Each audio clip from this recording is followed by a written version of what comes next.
இந்த kundalini plus sound வச்சுன்னா அவங்க மெடிடேஷன் பண்றாங்க, பீனல் கிளாண்டு அதெல்லாம் பேசுறாங்க. ஸோ யூனிவர்ஸ்ல கனெக்ட் பண்ணலாம் அப்படிங்கிற மாதிரி தான் சொல்றாங்க.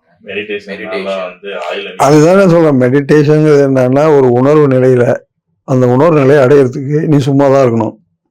அதுவா வரும். படுத்துக்க வேண்டிதான், தூக்கம் அதுவா வந்துடும். தூங்குறதுக்கான வேலையை அந்த யோகாசனம் மாதிரி அது இது எல்லாம் பண்ணுற மாதிரி நீ துணியெல்லாம் விரிச்சு போட்டு பாயெல்லாம் போட்டு மெத்தெல்லாம் ரெடி பண்ணி நீ படுத்துக்க வேண்டிதான், தூக்கம் தானாக வரும். அதுபோல் பயிற்சியின் மூலமாக தூக்கத்தை கொண்டு வர முடியாது. அதுபோல் இந்த தியானத்தை நீங்கள் பயிற்சியின் மூலமாக கொண்டு வர முடியாது. அது ஒரு ஃப்ராக்ஷன் ஆஃப் செகண்டில் வர்றது. இந்த ஃப்ராக்ஷன் ஆஃப் செகண்டுக்கு 500 வருஷமா 300 வருஷமா நீ உட்காந்துருக்கணும். அப்போ உனக்கு கை காலெல்லாம் சோர்ந்து போகுது, மரணம் வந்துருது. அப்போ இதுக்கு ஒரு மருந்து இருந்தால் நல்லா இருக்கும்னு நினைச்சான். ஒரு பிணியை நீக்கிறதுக்கு மருந்து இருக்குல்ல, அந்த பிணி நீங்கிச்சுன்னா அப்புறம் மூப்பு வரக்கூடாது இல்லை. அப்போ நம்ம கொடுத்த மருந்து என்ன பண்ணுது? பிணியும் நீக்கல, மூப்பையும் நீக்கல, அப்புறம் இது சாக்காட நீ பிணிக்கே நம்ம என்ன மனுஷனாக வந்து கண்டுபிடிக்கல, அவன் கண்டுபிடிச்சிட்டான். நமக்கு அது சாத்தியப்படலை. அப்ப பிணியை நீக்கிற ஒரு மருந்து மூப்பை நீக்கும், மூப்பை நீக்கிறது சாக்காடை நீக்க போகுது. ஒரு மருந்து தான் இருக்க போகுது, ஒரு சாமி தான் உலகத்தில் இருக்கு, ஏகமா இருக்க போகுது. அப்போ மருந்தும் ஒன்னா தான் இருக்கணும். மனிதன் ஒன்னா இருக்கும்போது மருந்து ஒன்னா இருக்கணும், பசி ஒன்னா இருக்கும்போது மருந்தும் ஒன்னா தான் இருக்கணும். ஒரே கடவுள், ஒரே மருந்து. அப்ப என்ன பண்ணாங்க, இந்த லெவலில் கொண்டு போகணும்னா என்ன பண்ணலாம்?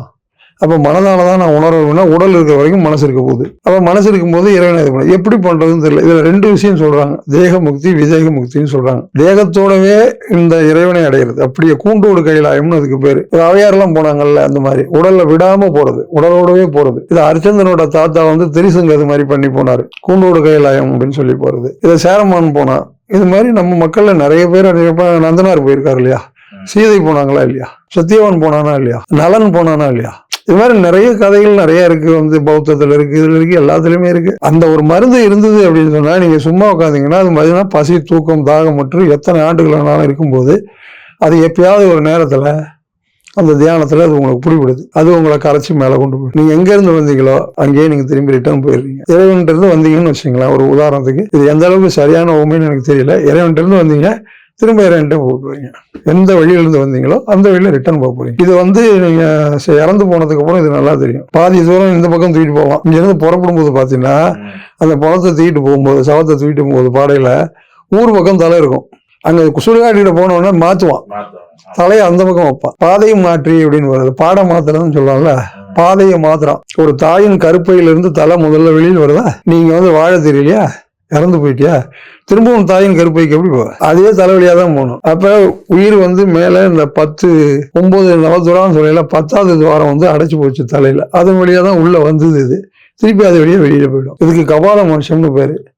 இதை வேதிகள் நம்ப மாட்டேங்கிறாங்க. அவங்களுக்குள்ள என்ன ஒரு கருத்து வேற்றுமைனா, தேகத்தோட போனாதான் இது பிறவி மோட்சம், இல்லைன்னா மீண்டும் நீ பிறக்கணுங்கிறான். இது இறப்பு தான் அப்படின்னு அவன் ஒத்துக்க மாட்டேங்கிறான். வேதாந்திகள் என்ன சொல்றாங்க, பிறப்புன்னு இருந்தா இறப்பு இருக்கும், இறப்புன்னு இருந்தா பிறப்பு இருக்கும். சோ அது இறப்பு இல்ல, சமாதிங்கிறாங்க. சித்தர்கள் இந்த சமாதி நிலையை ஒத்துக்கிறது இல்ல. இப்போ வள்ளலார் போனார் இல்லையா, அவருக்கு சமாதி எங்க இருக்கு? அது மாதிரி பெரிய ஞானிகளுக்கு நிறைய பேருக்கு சமாதி இல்லை. அப்பருக்கெல்லாம் எங்க சமாதி இருக்கு? குருஞான சம்பந்தம், இது திருஞான சம்பந்தருக்கு எங்க சமாதி இருக்கு? நந்தனுக்கு எங்க சமாதி இருக்கு? அப்ப இந்த தமிழ் சமூகத்துல இதெல்லாம் கேட்கும்போது இது கூண்டோடு கைலாயம், தேக முக்தி. இந்த தேகமும் முக்தி அடைகிறது. அறிவினால ஆன்ம முக்தி அடைகிறது விடுதலை இல்லை, இந்த தேகத்தையும் சேர்த்து முக்தி எடுக்கிறது. இதை குமாரதேவர் மாதிரி இருக்கிற பெரிய மகான்கள் என்ன சொல்றாங்க, ஒடுங்கும் காலம் உடல் இங்கு விழுந்தால் ஒடுங்குவது இல்லை என்ற உணர்வாய் மனமே, வேறொரு ஆக்கை எடுத்தால் ஒழிய இந்த உடம்ப அந்த உயிர் விடாது. அப்படி செத்தா செத்தது, அந்த உடம்பு விட்டுச்சுன்னா அது இன்னொரு உடம்பு எடுத்துருதுங்கிறாரு.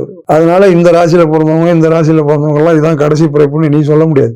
உடம்பு இருந்தா இன்னொரு உடம்பு எடுத்துதானே பாவம். அது இனிமே அதுக்கு பிறவியே இல்லைன்னா அது எங்க போகும்? இந்த உடம்பு எடுத்துட்டு வந்தது இல்ல, இந்த உடம்பையும் சேர்த்து தூக்கிட்டு போனாதானே அது அங்கேயே இருக்கும். இதை அழிக்கணும்ல, இந்த உடலை ஸ்பிரிச்சுவல் பாடியை அதை மாத்தணும்ல. இது ஒரு அனிமல் பாடியில இங்க வந்துச்சு, இதோடைய தீய குணங்களை எல்லாம் அது மாற்றி இதை தூய்மைப்படுத்தி மீண்டும் அந்த பழைய நிலைக்கு போக கூடாதுல்ல.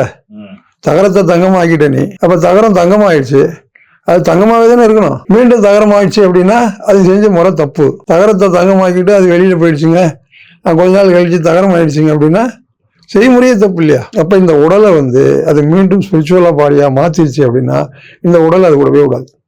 அது ரெண்டும் ஒன்னாவே இருக்கும்.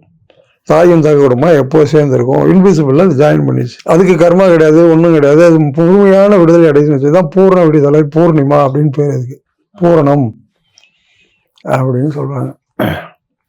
சமாதி அடைஞ்சவங்கள இதை இவங்க ஒத்துக்கிறது இல்ல, அதை உட்கார வைக்கிறாங்க, உடம்பு அழுகல, வாசனை அப்படியே இருக்கு அப்படி இப்படின்றாங்க. அதெல்லாம் எப்படி? அப்புறம் எதுக்கு அதுல வில்வத்தலையில இருந்து உப்புல இருந்து அது இதெல்லாம் எடுத்து போடுறீங்க? அது வந்து இப்போ சில விஷயங்களை வந்து பேசும்போது நிறைய முரண்பாடுகள் ஏற்படும். அது பேசாமல் விட்டுறது ரொம்ப நல்லது. ஒதுங்கி போயிடுறது அதில் வந்து உத்தமனுக்காக ஒதுங்குறதுமா அது மாதிரி ஒதுங்கி போகிறது தான் நல்லது. நிறைய வாழ்க்கைகள் வந்து நிறைய ஞானிகள் அப்படி தான் இருக்காங்க. அவங்கள போய் ஏன் நம்ம விமர்சிப்போம்? இப்படி தான் இவ்வளோதான் விஷயம். இதில் இருக்கிறது இதையும் நீங்கள் சேர்த்து பார்த்துக்க வேண்டியதான். வேணும்னா வச்சுக்கலாம், வேணான்னா விட்டுடலாம். அவரு ஞானியா இவரு ஞானியாலாம் கேட்கக்கூடாது. அவர் ஞானினா ஞானின்னு வச்சுக்கோங்க, அஞ்ஞானினா அஞ்ஞானின்னு விட்டுருங்க. சும்மா இருக்கிறது தான். கண்ணை மூடிக்கிட்டா அதுவே முடிக்கும். அதான் சொன்னேன், ஒரு தூக்கத்தை போல அது வரும் உனக்கு. அது வரும்போது நீ அதை அனுபவிக்க முடியும், உணரதான் முடியும். இன்னொருத்தருக்கெல்லாம் வந்து சொல்லிலாம் கொடுக்க முடியாது. அதை முயற்சி மேலே இந்த பயிற்சி பண்ணுங்க, இப்படி வந்து சிரசாசனம் பண்ணுங்க, கோமுகாசனம் பண்ணுங்க, அதை பண்ணுங்க, இதெல்லாம் வேலையாகாது. அதெல்லாம் கேட்கக்கூடாது. இப்ப அந்த மெடிடேஷன் அப்ப வந்து அந்த ஒரு மந்திரம் எல்லாம் சொல்றாங்கல்ல, சொல்லு சொல்லுப்பா. யாரு அதுக்கப்புறம் அவங்களுக்கு ஏதோ பவர் கிடைக்குது. என்ன பவர் கிடைச்சது? எந்த குறி பழிச்சது? நிறைய அப்படிதான் இருக்காங்க. வெளிநாட்டாளங்க கூட இப்போ ஒருத்தர் கேட்குறாங்க, 2026 வந்துங்க என்னைக்கு வந்து எலெக்ஷன் வரும்னு குறியில சொல்லுமா? குறியெல்லாம் ஒன்றை குறித்து சொல்வது தானே தவிர அது படிக்கணும்லாம் ஒன்றும் சட்டம் இல்லை. ஏன்னா நம்முடைய அறிவு சிற்றறிவு. வாசின்னா மூச்சு தான்ப்பா. அவ்வளோதான், மூச்சு பயிற்சி தான் அது. அது இட வளம்னு பார்த்து சொல்றாங்க. இது சூரிய கலை, இது சந்திர கலைங்கிறாங்க. இது 24 போகுது, இதில் 18 குறையுது, இதில் இப்படி கொஞ்சம் ஒரு நாளைக்கு 21,600 வச்சிருக்குங்கிறான். என்னன்னா இன்னைக்கு நீ என்ன, நீ அவன் மூச்சு எத்தனை போயிருக்குன்னு அப்புறம் எப்படி நீ வாசிக்க பண்ணுவேன்? அவன் தான் எழுதிட்டான்ல, ஓடி ஓடி உட்கலந்த சோதியை நாடி நாடி நாட்களும் கழிந்து போய் வாடி வாடி மாண்டு போன மாநிலர்கள் கோடி கோடி எண்ணிருந்த கோடி இடம்னா அதான் சொல்லிட்டான். அது வேலையாகலன்னு.